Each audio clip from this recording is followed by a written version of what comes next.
Salut à tous, j'espère que vous allez bien. Donc aujourd'hui on se retrouve pour une vidéo où on va mélanger la partie de la culasse et la partie, je pense, pour remonter le vilo. Le vilo, les goujons, enfin voilà. Je vais essayer de remonter la culasse dans cette vidéo pour prendre aussi en même temps les jeux aux soupapes pour que je puisse commander les pastilles, qu'on puisse avancer un petit peu sur le projet.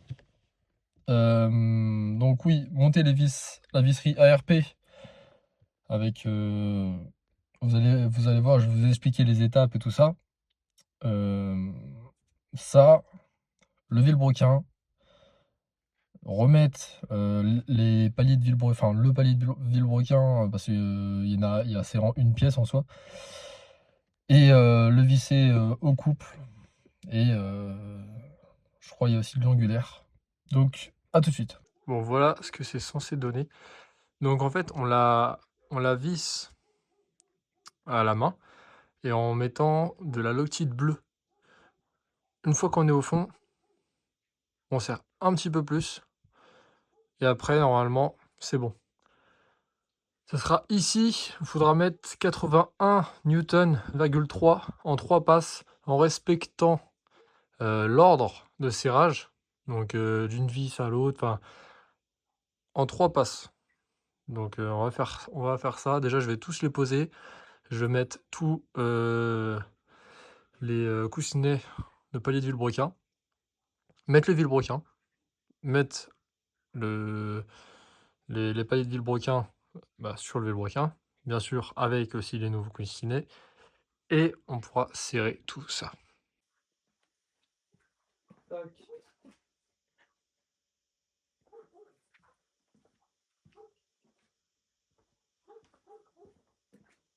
Vous voyez, l'autre sheet bleu.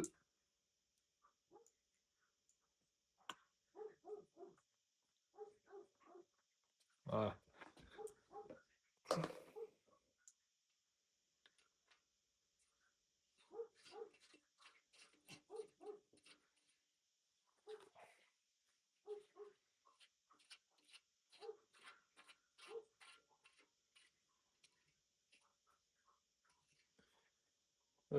Tac.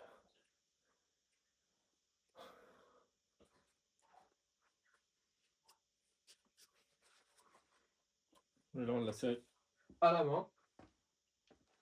On prend le criquet. Là, on est au fond. Non. Et là. Voilà. Là, c'est serré.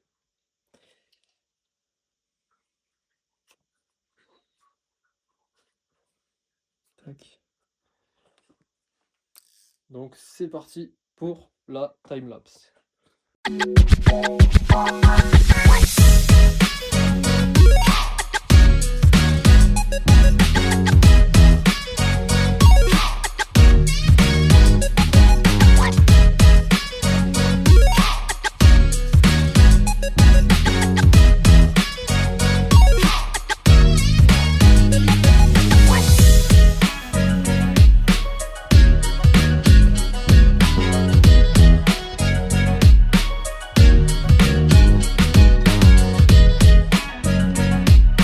Donc là, comme vous pouvez le voir, en fait, tout à l'heure, j'avais oublié un détail, c'est qu'il y a 3 tiges filetées qui sont plus grandes.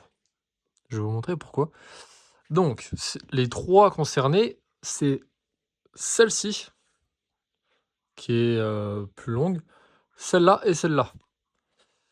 Et en fait, au départ, j'avais mis celle-là ici, et celle-là, là, je crois. Donc c'est pour ça, j'ai coupé la vidéo et j'ai redévissé et remis là, enfin au bon endroit. Bon, ça arrive. De toute façon, là, vu que c'est pas serré, angulairement, donc il y a pas d'allongement de vis, c'est pas super grave. J'ai remis, de la Loctite et en fait, c'est pour ça. Je sais pas si vous allez voir, en gros, il y a, bah, c'est plus haut en fait sur les 3 vis alors que, bah, là, c'est beaucoup plus bas. Et c'est bah, tac. Voilà, là et là, qu'il y a cette espèce de rallonge, enfin cette épaisseur.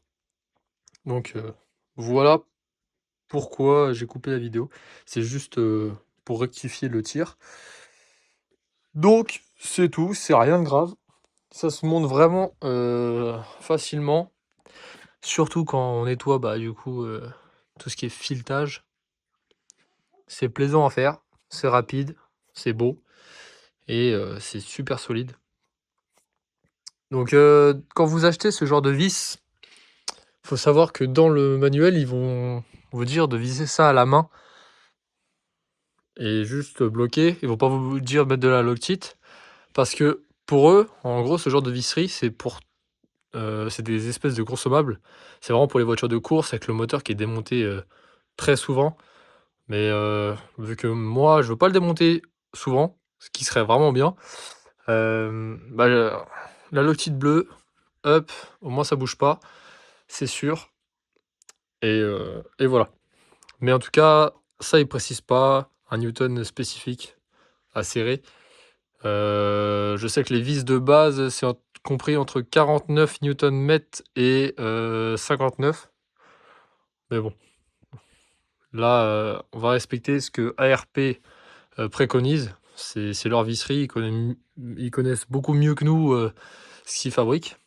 Donc, faut mieux respecter celle du constructeur de la pièce bah, avec ses données spécifiques qu'il donne. Mais sinon, déjà, ça fait beau, c'est propre. On va pouvoir attaquer pour mettre les coussinets palier de Villebrequin. A tout de suite. Bon, tac. Je vais vous tourner ça comme ça pour bien que vous voyez correctement.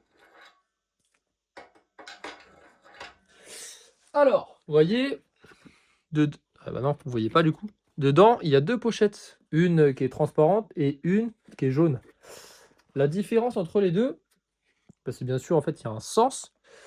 Alors, ça va dépendre de comment les vôtres sont faits. Des par exemple, hop, je vais poser ça comme ça, c'est sûr que ça tombe pas. Non, ceux-là, c'est ceux qui vont sur le bloc. Pourquoi? Parce que vous voyez, là, il y a le trou de graissage. Je sais pas si on va bien voir. Ouais, là, il y a les trous. Et ces trous-là, il faut les aligner avec ceux qu'il y a là. Donc, il y a un sens. Celui-là, il va ici. Ça, ces parties-là qui sont rajoutées, ça sert pour le jeu du Villebrequin en axial. Pour éviter qu'il y a trop de jeux. Donc, c'est pour ça que lui, c'est important de le mettre au milieu. Après, les autres, bah, vous les mettez juste bien alignés avec le trou à chaque fois. Et c'est bon. Donc, on va ouvrir ça tout de suite. Et on se retrouve après. Bon, donc vous voyez, là, on va sortir le premier. Donc, vous voyez, c'est comme ça. Et alors, celui-là, je pense pas. Ouais, non, il n'y a pas de sens. Enfin, si, il y a un sens. Parce que là, vous voyez, il y a même l'ergot qui vous permet de ne pas vous tromper, justement. Hop, il faut d'abord bien nettoyer les portées, hein, bien sûr. Tac.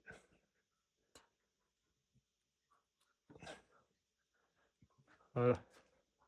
Et vous faites ça sur tous. Et surtout, faites attention, forcez pas, y allez doucement. Et ça devrait le faire.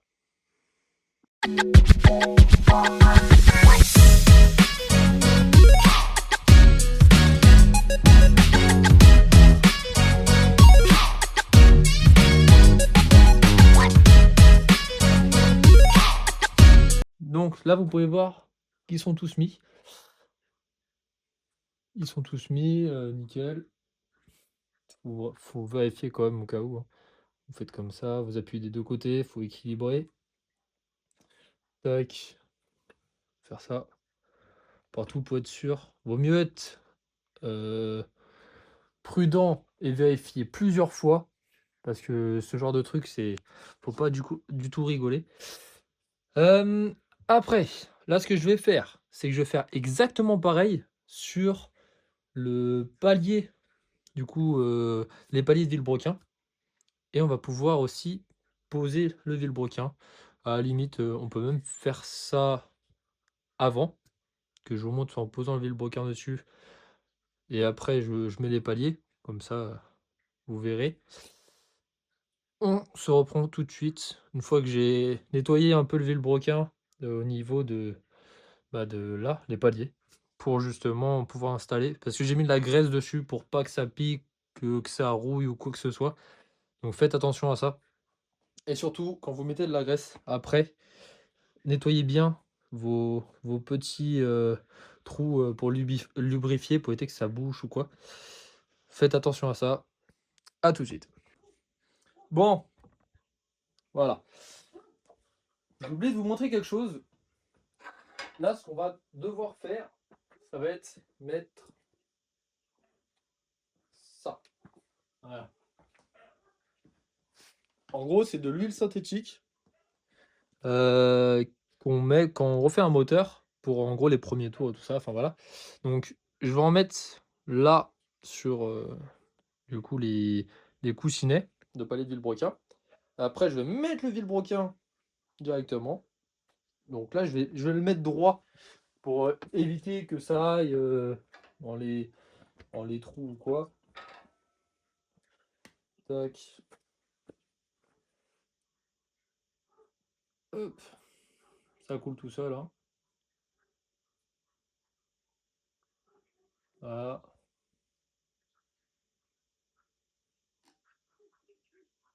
Tac. Bon.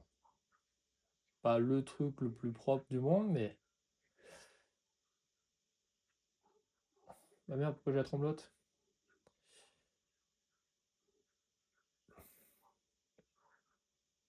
Voilà. Ça, comme ça.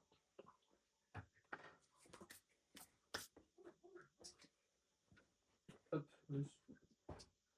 essuyer les mains à peu près.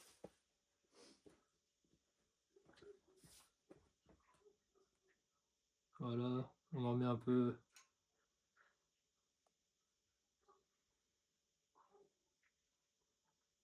Tac.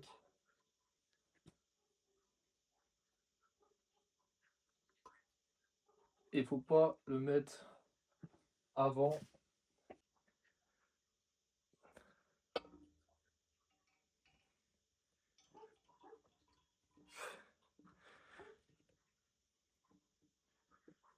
Mettre, poser droit. Voilà. Donc, attendez. Voilà, voyez. Alors, un truc qu'il faut éviter de faire, après c'est peut-être moi qui fait ça comme ça, je ne tourne pas le vélo tant qu'il n'y a pas le dessus. Parce que imaginons que vous tournez le vélo et que bêtement ça vous fait tourner vos coussinets ou quoi, faut éviter. Enfin, il va plus sortir par ce côté-là parce que du coup il y a l'ergot qui est là. Non, il n'est pas censé sortir si vous le tournez dans le même sens. Mais bon, moi je préfère mettre d'abord dessus, bien nettoyer aussi là, les surfaces, qu'il y a rien dessus, pour poser après directement les paliers de vilebrequin. Donc on se retrouve tout de suite.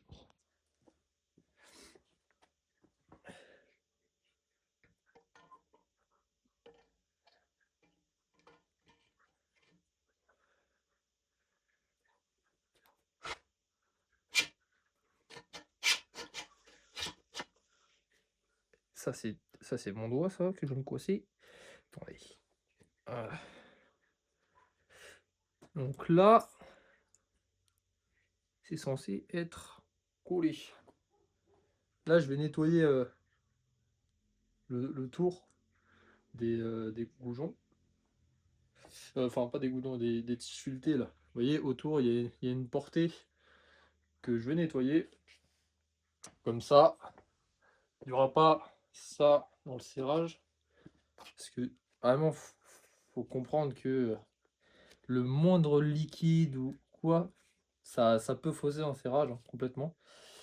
Et vu que là, on est sur des serrages où il faut pas du tout à rigoler, bah, vaut mieux être trop minutieux à vouloir retirer la moindre impureté. Bon, je vous reprends après.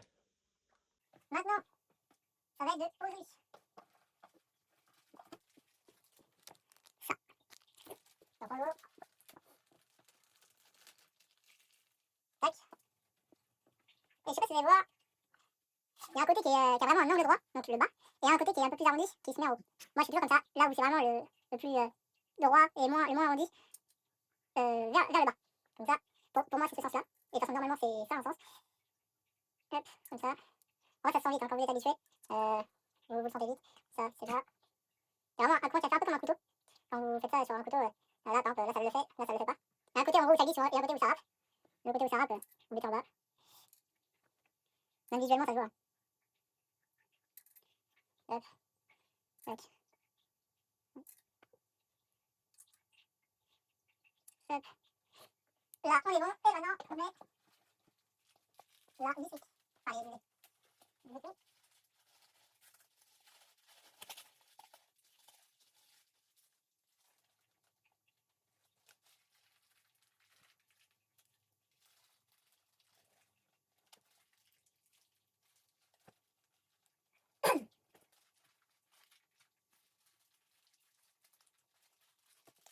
Ça va rentrer le chien ouvert. Ça finit en fait, ça s'est ouvert avant le côté où ça est pas. On est sûr, faites attention, faites pas comme moi. Ah.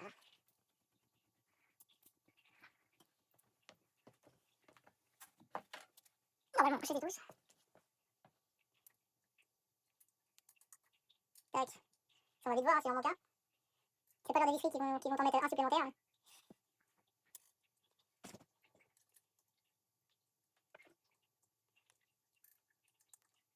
Tac.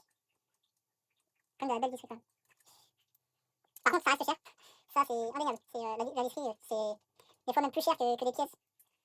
On va croire cher. La visserie, je crois qu'on est à, sans dire de bêtises, on va être aux alentours de 800 à 1000 € de visserie là, en RP. Déjà, ceux-là, je crois que c'est 360 €. Donc ça fait pas mal. Après, il y a la visserie pour glace. Ah bon, il y en a 3 qui sont par terre. Il y en a un qui est là.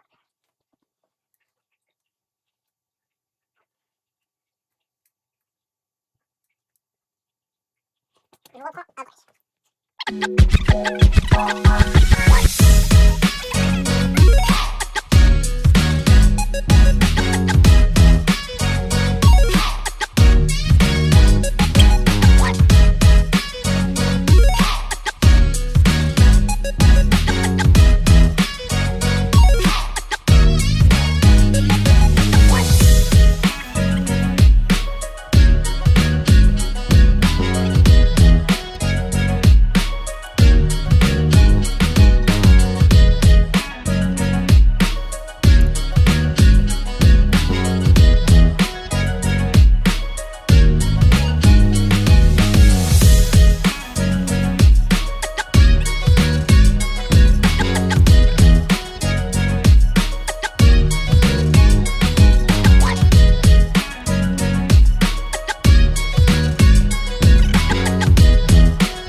Bon, là, comme vous pouvez voir,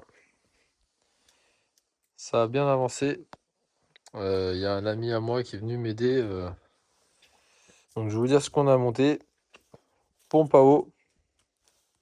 Là, les galets, ils sont pas vissés, hein. Même là, pompe à eau, tout ça, je vais tout serrer correctement. Pompe à huile. je vais devoir changer quand même le joint. Là, je les ai posés pour voir si tout montait nickel. Enfin, de toute façon, tout monte nickel là pour l'instant. Ça, c'est pareil. Ça, pareil. Avec la plaque sandwich qui est ici. J'ai monté le carter d'huile. Mais le carter d'huile, je le suis monté comme ça. Parce que je vais devoir le redémonter pour mettre la crépine. Mettre du coup les pistons et visser les pistons. Enfin, les bielles plutôt. Et donc là, ça a bien avancé. Et sinon, attendez, au niveau de la voiture, donc là, j'ai pas fini ici. Il me reste un côté à faire. J'ai peint au niveau de la baie moteur. Ici, j'ai préinstallé vite fait, hein. C'est juste pour regarder le radiateur en alu avec l'échangeur à peu près où devrait être. Il n'est pas droit et tout ça, hein, c'est juste pour donner une idée à peu près. Et ça, à peu près là, mais faudra le descendre un peu plus quand même beaucoup plus. Je verrai pour le mettre plus vers là, descendu. Mais déjà là, on est pas mal.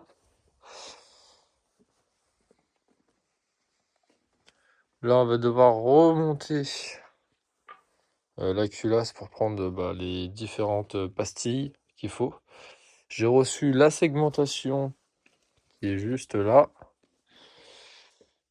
Faire le gape de chaque segment.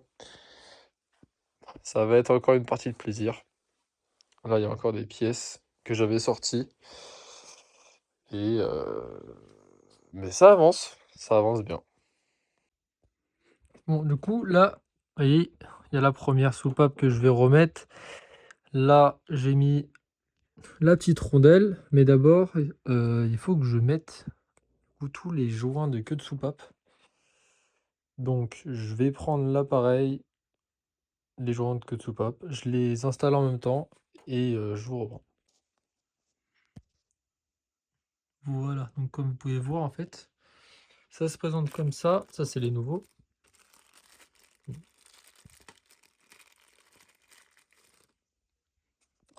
Tac, ici, on a l'outil en 10, on met ça dessus et en gros, on le glisse comme ça. Ouais, bon. Ah, et non, c'est un peu compliqué, du coup, là, il vient de tomber, je vais devoir le rattraper. Je vais tous les mettre, de toute façon, en gros, vous le mettez au bout, vous le mettez là et vous appuyez bien en étant dans l'axe et ça, c'est censé rentrer tout seul. Bon, voilà. Ils ont tous été mis. J'ai mis la première soupape aussi. Hop, limite ça pour l'instant je vais le laisser. Je vais mettre toutes les soupapes.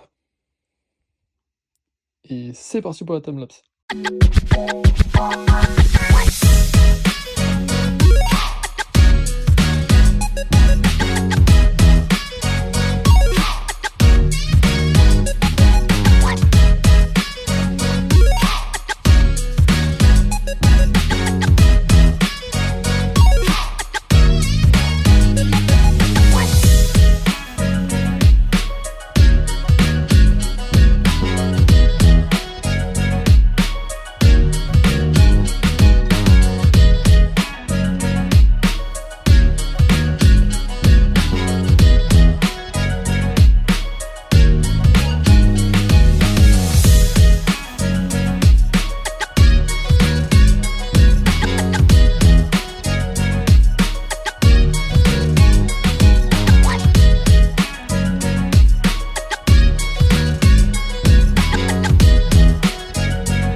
Donc toutes les soupapes sont posées.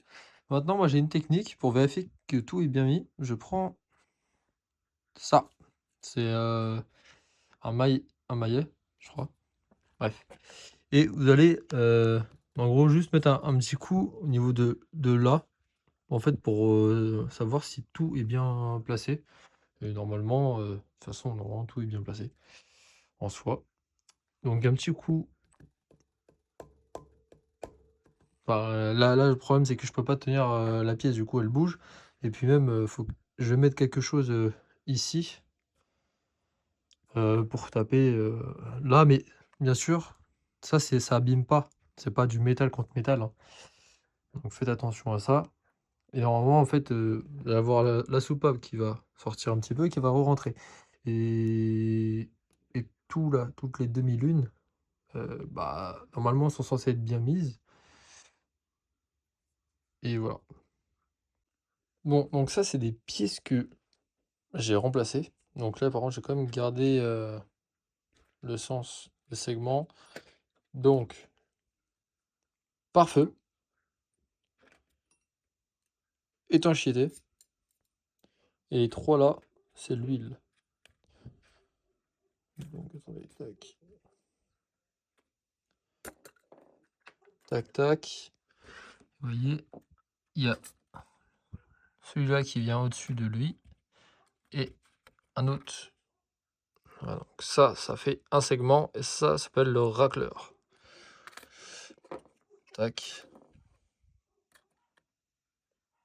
Tac. J'ai remplacé aussi sur un seul piston pour l'instant. Donc je les fasse tous. Les vis de bielle. Donc j'ai mis la RP. Pour les retirer, c'est simple. Enfin, c'est simple. Faut avoir beaucoup de patience. Alors soit vous utilisez la presse et vous les faites sortir en gros en, en positionnant le piston, enfin la bielle, c'est mieux de ne pas avoir le piston avec, et faire en sorte que ça puisse sortir. Ou sinon, vous mettez l'écrou dessus.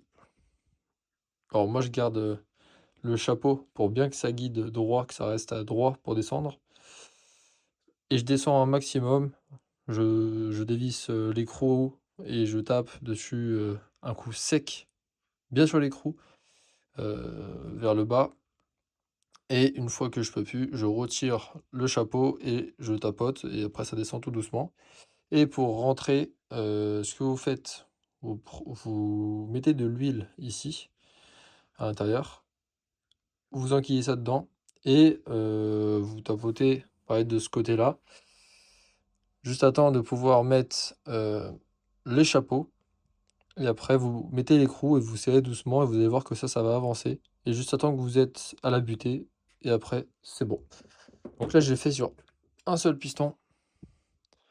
Vous voyez, ça c'est de l'ARP. Il y a écrit ARP 2000. Et ça, c'est les origines. Voilà. Pareil, hein, on remplace tout ce qui est les joints SPI. Donc les joints SPI, c'est des joints en fait qui sont ronds. Vous voyez, et dedans, il y a un ressort. Enfin, il y a une lèvre et il y a un ressort.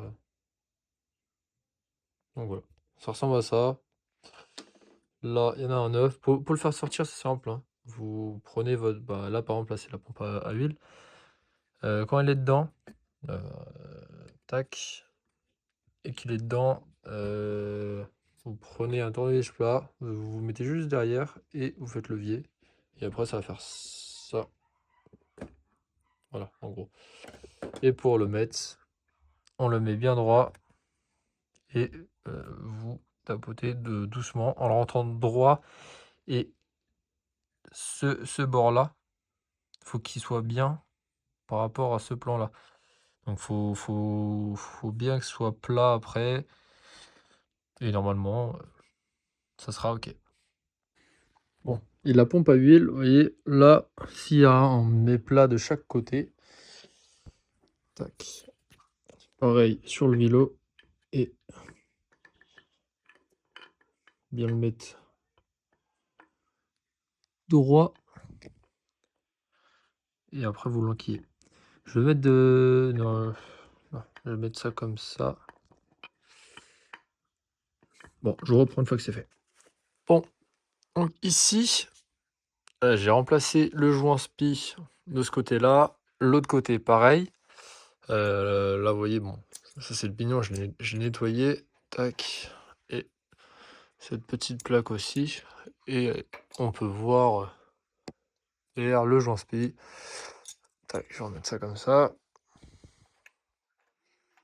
Donc là, on a pas mal avancé dans cette vidéo sur le remontage du moteur. Tac, je remets ça. Et la segmentation, je pense qu'on l'attaquera dans la prochaine vidéo. Parce que c'est pareil, c'est super long. Et bah, tout simplement, là, ça fait déjà une bonne vidéo en termes de temps. Donc là, on est déjà pas mal. Bon, du coup, j'ai remonté les soupapes avec les poussoirs. J'ai pris les côtes des pastilles. Donc, ce qu'il faut faire, vous prenez un aimant et enfin, sur ce moteur-là. Et vous voyez là, en haut, ça se retire. Et après, vous pouvez prendre les mesurations, enfin les épaisseurs en fait de chaque pastille. Moi, avec ça, c'est un appareil qui est vraiment super précis. Donc là, c'est noté toutes les épaisseurs. Après, je vais devoir faire le jeu aux soupapes avec mon jeu de cale et regarder les différentes épaisseurs. C'est-à-dire, par exemple, bah tiens, celui-là, on pourrait le vérifier, par exemple. Lui et lui. Parce que la cam, elle pointe vers le haut. Et voilà. Donc ici, il faudrait passer le jeu de cale et regarder jusqu'à combien ça va, et après faire un calcul pour voir. Il faudrait les remplacer par des pastilles de quelle dimension plus épaisse. Hein. Voilà. Ça, je sais plus si je l'avais dit. Toutes les vis ont été remplacées. Et de toute façon, ça, je le ferai dans une prochaine vidéo. Parce que ça risque d'être assez long. Le bloc, il est là. Normalement, c'est bon. J'ai remonté les joints spi. Et la voiture, j'ai pas mal avancé aussi dessus. À remonter, bah du coup, le faisceau, enfin, un peu de tout, quoi. J'ai pas fini, mais ça avance bien. Bon, sur ce, je vais vous laisser. J'espère que cette vidéo vous aura appris quelques petits trucs et que vous aurez aimé, surtout. Donc, on se retrouve pour une nouvelle vidéo. Ciao!